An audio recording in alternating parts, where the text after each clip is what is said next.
അദ്ദേഹം രാജാവായതിന് 1 വർഷത്തിന് ശേഷം ഈ വിളംബരമുണ്ടായി.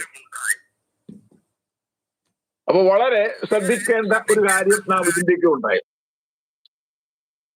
ഈ 539 ബാബേലിനെ കോരശ് കീഴടക്കിയ ആ കോരശ് എന്ന് പറയുമ്പോൾ അതിനു മുമ്പ് തന്നെ ഈ മേദ്യ ഒക്കെ കീഴടക്കി ജൈത്രയാത്ര തുടരുകയാണ്.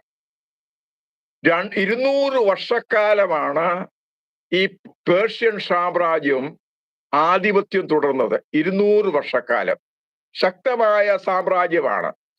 ഈ സാമ്രാജ്യത്തിന് ശേഷമാണല്ലോ അലക്സാണ്ടർ അല്ലെങ്കിൽ ഗ്രേക്കൻ സാമ്രാജ്യം എന്ന് പറയാം ആധിപത്യം ഉണ്ടായത്. അതിനെക്കുറിച്ച് നമ്മൾ ചിന്തിക്കാൻ പോവുകയാണ്. അപ്പോൾ ഈ രാജാവ് ശേഷിച്ച് കോരശ് ഇസ്രായേൽ ചരിത്രത്തിൽ